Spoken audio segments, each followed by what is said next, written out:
Le planif.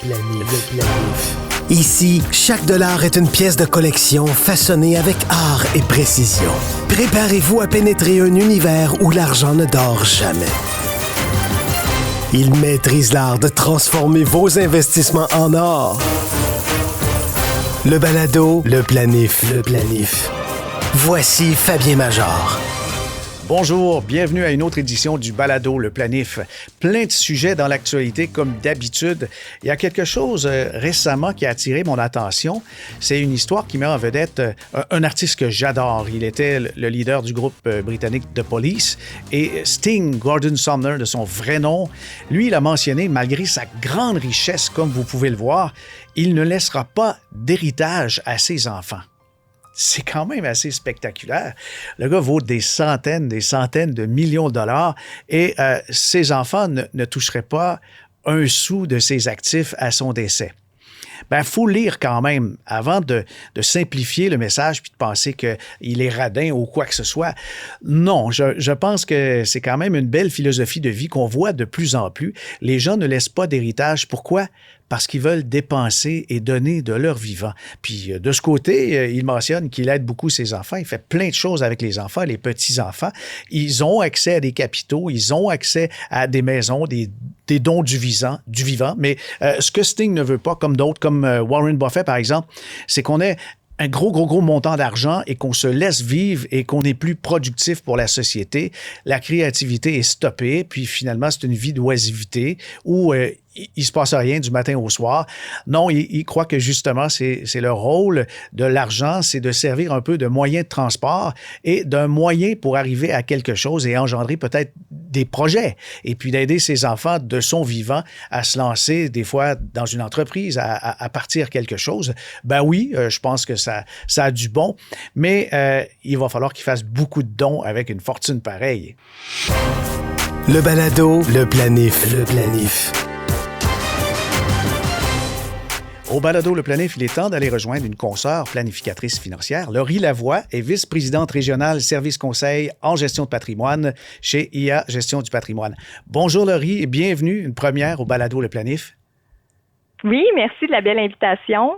On ne pouvait pas faire autrement. En voyant tes qualifications et ton expertise, ben, je pense qu'il était temps de parler d'assurance de personnes en termes d'actifs, en termes de compléments, mais surtout de planification successorale.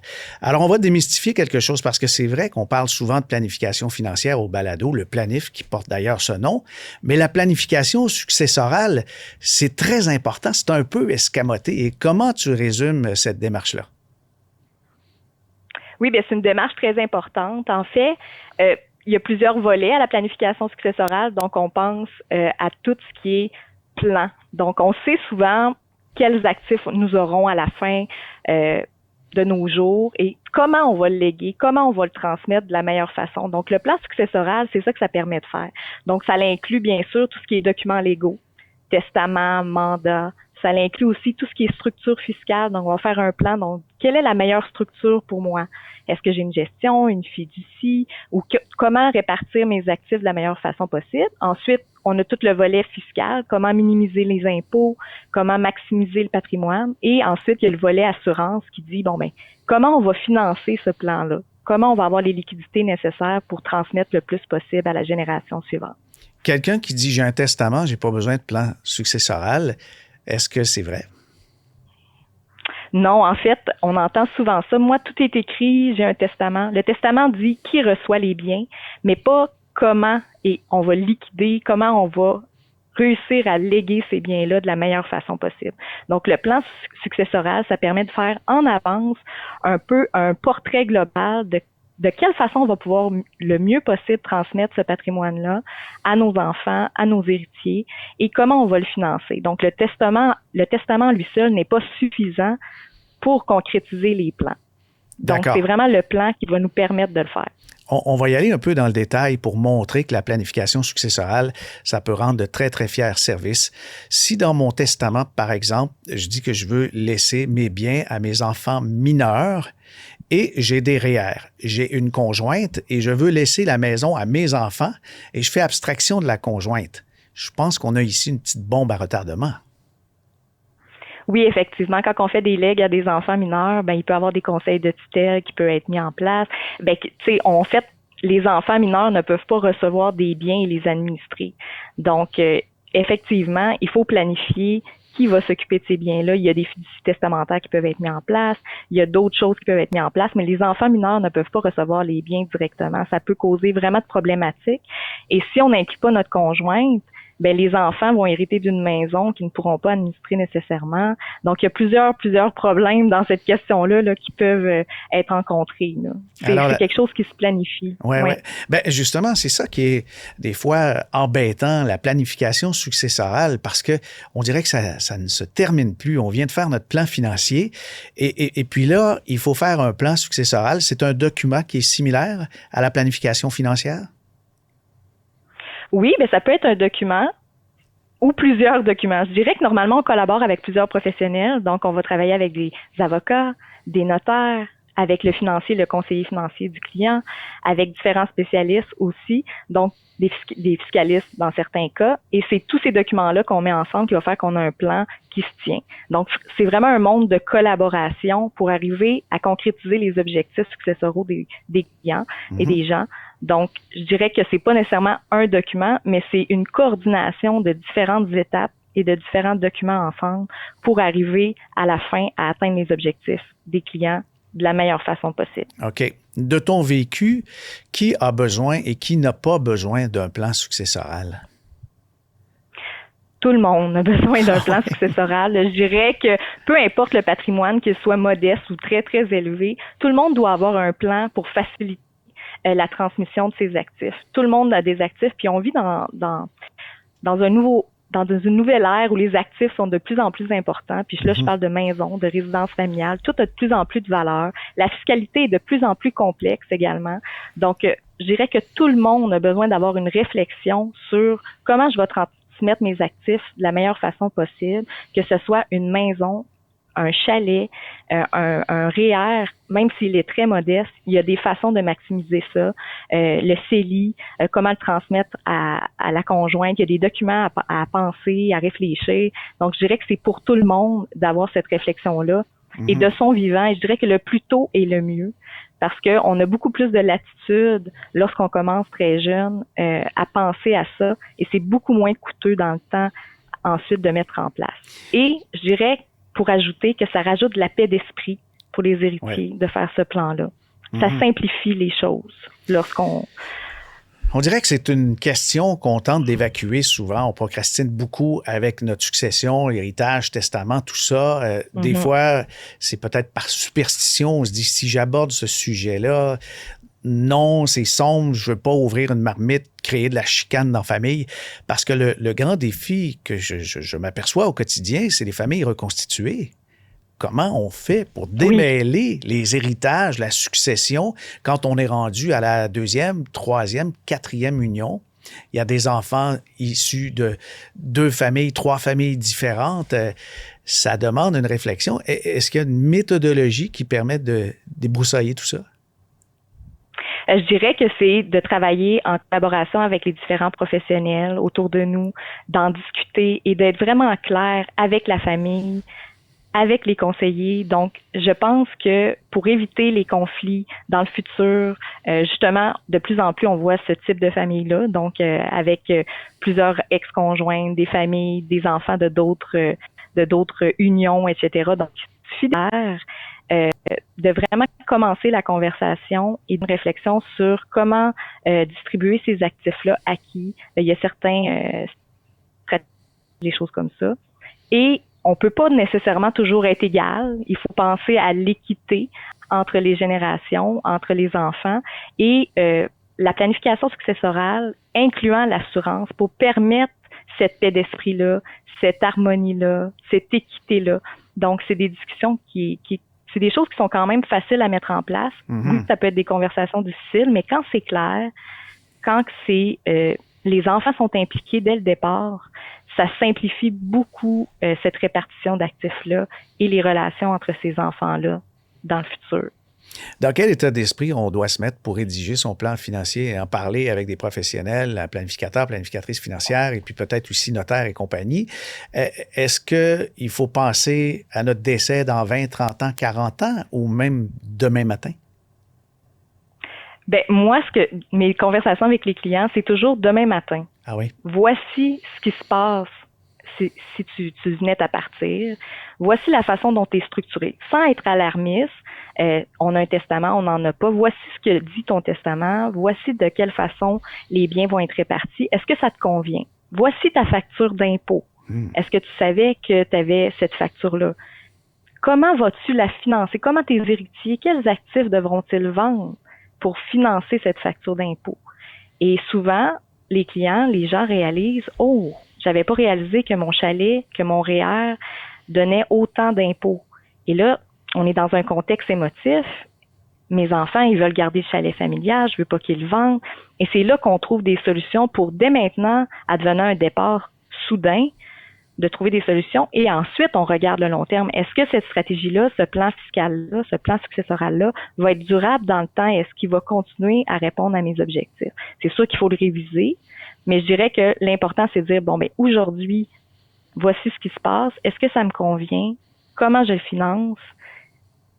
Quelle stratégie je peux mettre en place dès maintenant pour assurer une harmonie familiale pour mes héritiers et une simplicité aussi de mon transfert de patrimoine. C'est vraiment ça.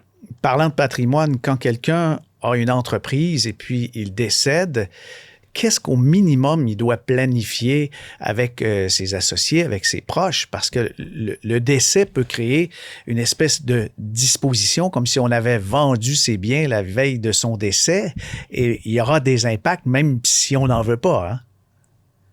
Exactement. Il y a toujours des impacts. En fait, lorsqu'on décède, c'est comme si on vendait tous nos biens.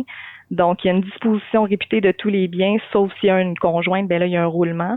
Mais c'est de s'assurer, lorsqu'on a une entreprise, que, premièrement, souvent, on parle de relève dans le testament qui hérite de cette société-là. Si on a des associés, est-ce qu'on a une convention entre actionnaires qui prévoit le rachat des parts aux héritiers?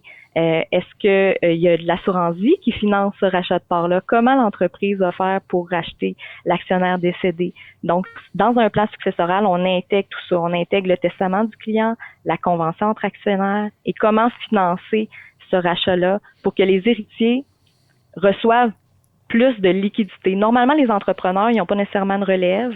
S'il n'y a pas de relève en place, c'est d'autant plus important de financer ce rachat d'actions-là parce que peut-être que les actionnaires survivants ne voudront pas travailler avec la conjointe de l'actionnaire décédé ou avec les enfants. Donc, il faut vraiment avoir une réflexion. Donc, comment on voit le après, comment on veut assurer une pérennité de notre entreprise aussi qu'on a travaillé et qu'on a bâti toute notre vie.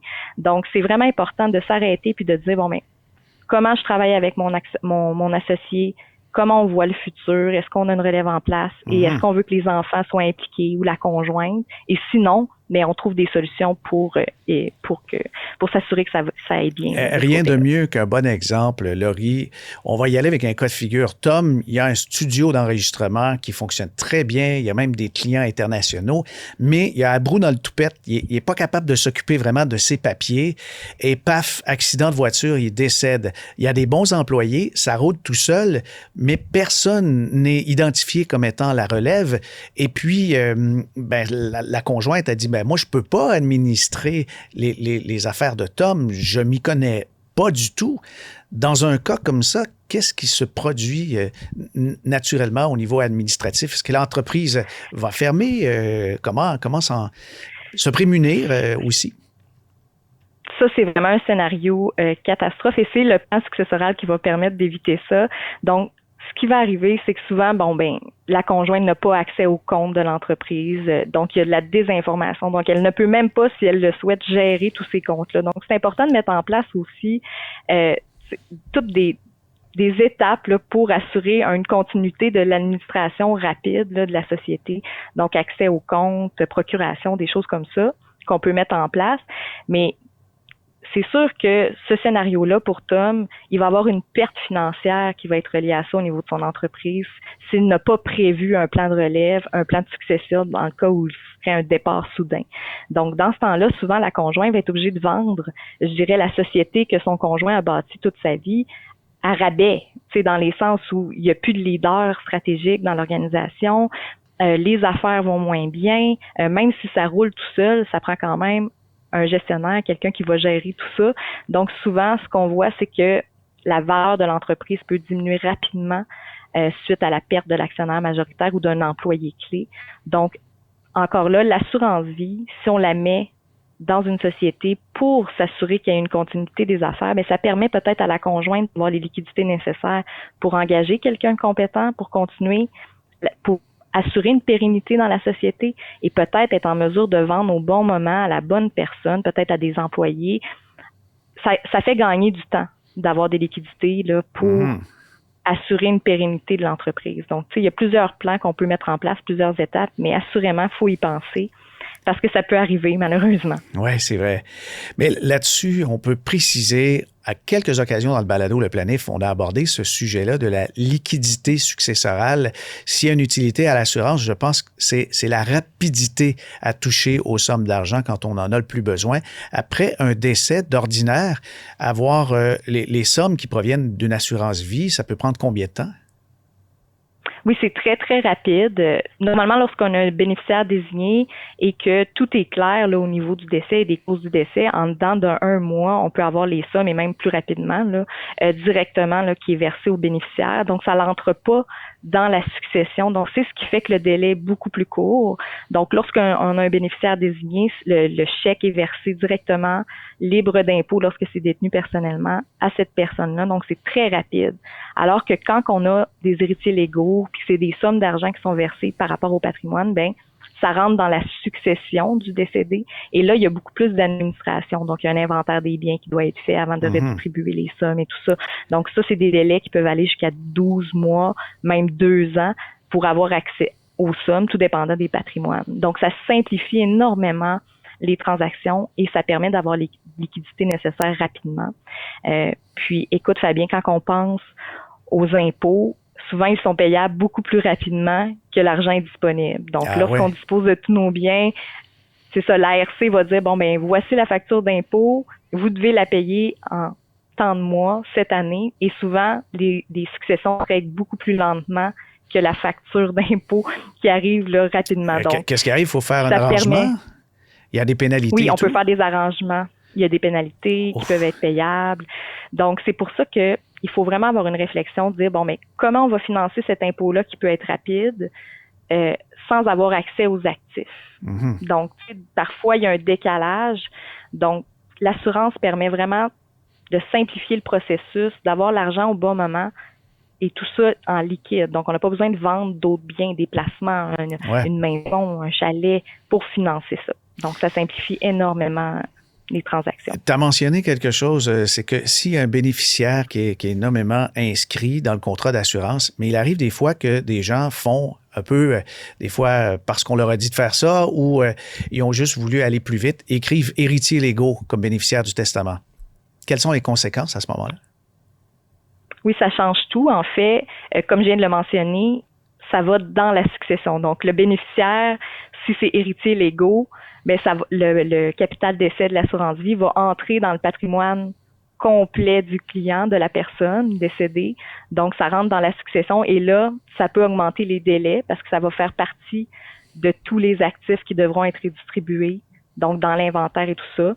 Et aussi, quand on parle d'une personne qui décède avec des dettes, ben l'assurance vie pourrait être inclus dans les dettes et tout ça. Des fois, il y a des patrimoines négatifs. Alors, quand on a un bénéficiaire désigné, ça rentre complètement dans un autre patrimoine. Donc, il y a moyen aussi de bien structurer les choses. Donc, désigner un bénéficiaire est toujours la meilleure façon de maximiser les avantages d'avoir un produit d'assurance. Parfois, on n'a pas le droit d'écrire héritiers légaux là, quand on pense à des enfants mineurs, qu'on met des fiducies testamentaires en place et tout ça. Parfois, c'est l'unique solution. Là, je dis pas qu'on doit toujours désigner un bénéficiaire. C'est du cas par cas, mais idéalement, c'est une des avantages principaux. On désigne un bénéficiaire, puis des fois, ça peut permettre aussi, si on a quelques contrats d'assurance, d'offrir des liquidités à des gens dans les familles reconstituées, par exemple, aller diriger des sommes tout de suite, et puis ça sort du testament, mais il y a un arrangement qui est fait, là. Alors, il y a quand même beaucoup de solutions que l'assurance peut aider. Et puis, pour les entrepreneurs, on parle de financement de convention. Ça, c'est quand il y a des associés? Oui, exactement. Donc, exemple, on est 50-50 dans une société, la valeur de notre entreprise est X montant, ben on peut s'assurer que chacun a l'argent pour racheter la part de l'autre. Donc, c'est la société normalement qui est bénéficiaire, propriétaire et titulaire du contrat. L'argent est versé dans la société et la convention va prévoir le rachat mutuel en cas de décès. Et l'argent va aller directement aux héritiers de cette société-là. Au lieu de recevoir des actions, les héritiers vont recevoir le montant d'argent. Puis on peut faire une planification fiscale, bien entendu, des règles de roulement, utiliser les exemptions de gains en capital, des choses comme ça, là, grâce à l'assurance. Juste pour déblayer un peu ce sujet, si par exemple Tom avait des associés, mais il n'y a pas nécessairement l'argent ou sa conjointe n'a pas nécessairement l'argent pour racheter ses parts de la compagnie elle-même avec les associés met un contrat d'assurance et chacun a une forme de protection. C'est de là que vont venir les sommes d'argent pour payer la compagnie, en fait les actions restantes? Exactement. Normalement, on est toujours en mesure de respecter quand même le budget des clients et tout ça. La société peut être payeur de ce produit d'assurance-là. Il existe des produits temporaires, des produits permanents, donc différents produits avec des coûts différents. Donc, on essaie de respecter les budgets de ces entrepreneurs-là, mais au minimum, c'est très simple qu'une société détienne des temporaires pour se racheter mutuellement. Puis c'est de là que proviennent les sommes. Ça peut venir aussi très complexe, j'imagine, quand il y a du transfrontalier, c'est-à-dire qu'il y a des actionnaires étrangers ou encore quelqu'un à double, triple citoyenneté. C'est des choses qu'on voit quand même de manière assez régulière de nos jours. Oui, effectivement. À ce moment-là, ben c'est sûr qu'on regarde la structure globale des clients. Souvent, il y a plusieurs sociétés qui sont liées. La détention du produit d'assurance est super important et c'est pour ça qu'il faut faire affaire avec des professionnels dans ce domaine-là lorsqu'on est un entrepreneur parce qu'il peut y avoir des règles fiscales, des avantages à l'actionnaire, des choses qui peuvent ressortir de cette détention-là. Donc, mettre les produits d'assurance au bon endroit, ça, c'est super important. Dans le plan global et ça fait partie un peu du rôle du plan successoral aussi d'établir qui doit détenir quoi. Et lorsqu'on a des actionnaires qui viennent de l'étranger, tout ça, ben il y a toute une question d'assurabilité, auprès des assureurs. Donc, est-ce qu'on peut détenir des produits d'assurance sur des clients qui vivent dans un autre pays? Tu sais, il y a toutes sortes de choses. Donc, c'est pour ça qu'il faut faire affaire avec des professionnels. Tout est possible, mais je dirais que c'est du cas par cas pour ça. Alors, si je comprends bien, Laurie, on a le plan financier, surtout de son vivant, le plan successoral, qu'on soit employé, travailleur autonome ou encore propriétaire d'une entreprise. Ça prend un plan successoral et puis relié à ça, si on a une entreprise, je crois que tu as mentionné un peu le terme, le plan de continuité, d'avoir quelque chose qui prévoit en cas de catastrophe, d'effondrement ou même de cataclysme, d'avoir quelque chose qui indique qu'est-ce qu'on fait en cas de malheur, là. C'est tellement important. Ces entrepreneurs-là travaillent toute leur vie pour monter une entreprise. Si on n'a pas de plan de relève, tout ça peut s'effondrer rapidement. Que ce soit des membres de la famille ou des employés qui continuent de faire affaire ou même avoir un plan de vente. Donc, ça se planifie de vendre une entreprise. Il y a aussi tout un plan au niveau de la structure de la société qu'on peut mettre en place qui dit, bon, ben moi, à 65 ans, je veux vendre. Donc, tout ça se prépare. Donc, avoir un plan, une vision pour le futur d'après nous est très, très, très important, que ce soit dans une catastrophe ou dans cette entreprise-là. Il faut s'y attarder. Absolument. Le balado, le planif. La question du beau-frère. Laurie, on t'a gardé pour te poser la question du beau-frère Ben de Lévis. Il dit, mon beau-frère vient de débuter une carrière en assurance. Il me dit que depuis qu'il a découvert les assurances participatives, c'est comme l'invention du pain tranché. Et il recommande de l'utiliser partout, y compris à la place des REER et des CELI. Ça sert plus à rien selon ses dires. Est-ce qu'il faut suivre ses conseils? Je pense que En fait, il faut avoir un peu de tout. C'est important d'épargner pour la retraite. C'est important de maximiser ses REER si on est en mesure de le faire, maximiser ses lits si on est en mesure de le faire et si c'est la meilleure situation pour nous. Et d'inclure une partie de nos investissements en protection, en assurance.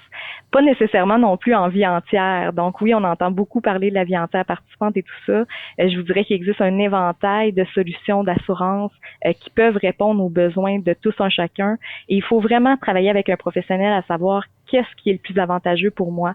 Mais assurément, je ne pense pas qu'il faut arrêter d'investir en REER et en CELI et tout mettre dans la planification successorale et dans l'assurance vie entière. Je dirais que c'est vraiment d'avoir un plan global et de travailler avec notre conseiller pour avoir la meilleure solution pour nous.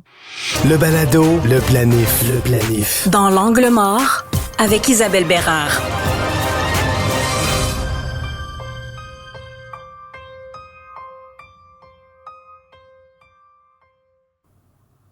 Hey, c'est tout un angle mort qu'on a pour vous aujourd'hui.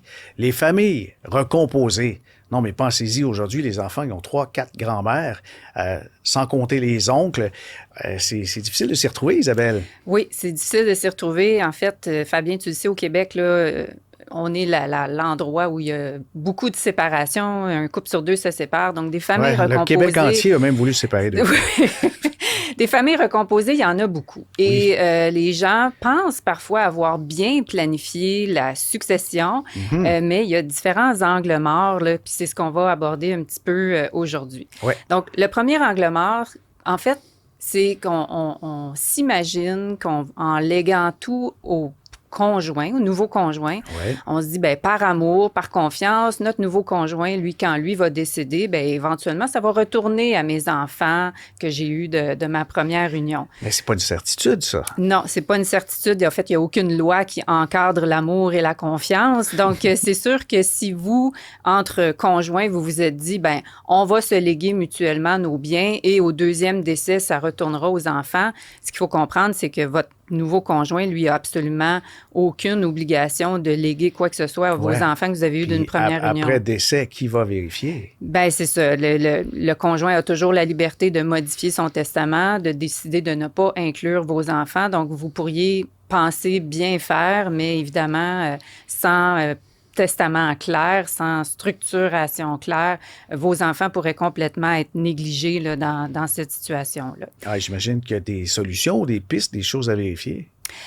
Oui, ben en fait, les solutions, on va les voir un petit peu plus tard, mais il y a un deuxième piège. Il y en a qui vont se dire, ben moi, c'est pas compliqué, je lègue tout à mes enfants. Mon nouveau conjoint, on s'est rencontrés sur le tard. Il avait déjà bâti ses actifs. J'ai bâti mes actifs. Moi, ça s'en va tout à mes enfants.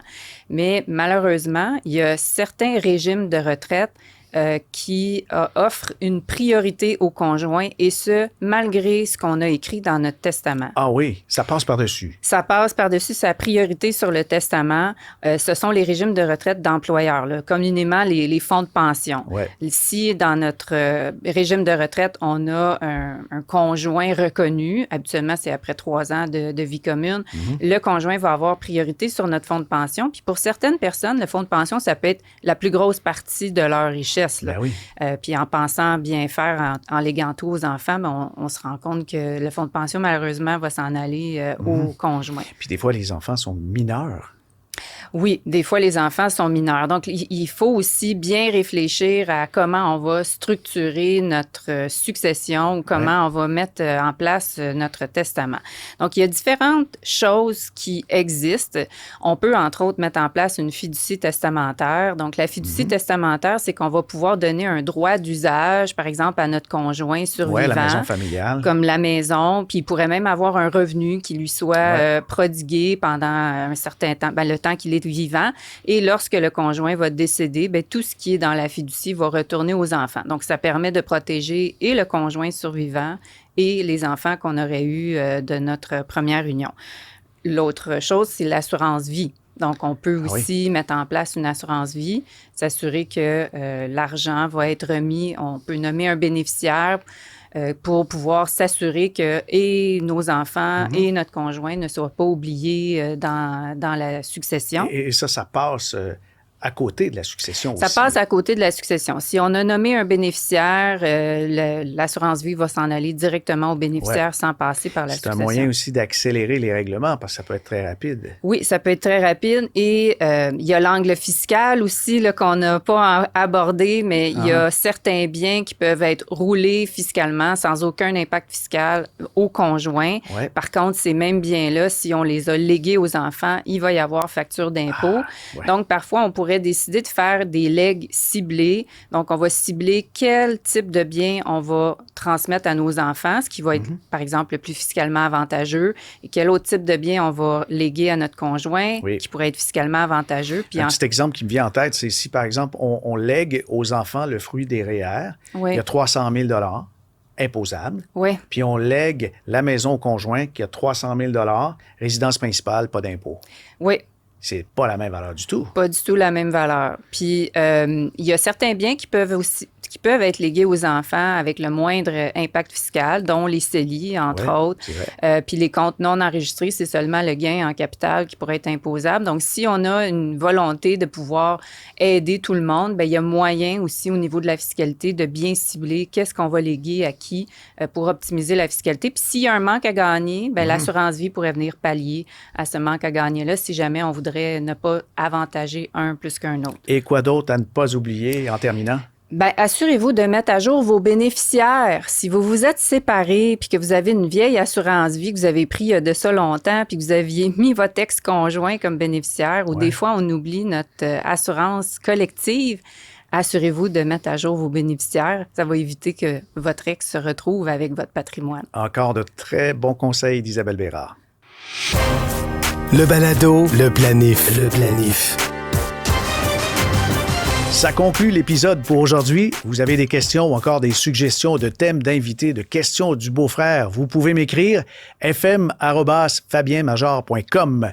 Merci, gros merci à l'équipe de Cube Studio pour la production, le montage, les installations et vous pouvez les contacter si vous avez des besoins de production justement. pub@cube.ca, pub@cube.ca. Ce balado est disponible en vidéo, en audio sur l'application et le site cube.ca et aussi sur les autres plateformes de balado-diffusion de podcasts ainsi que sur YouTube. Le balado Le Planif, retenez ça, c'est aussi diffusé à la radio et télé sur la chaîne Cube les samedis à midi et dimanche 19h. Ici Fabien Major. À bientôt.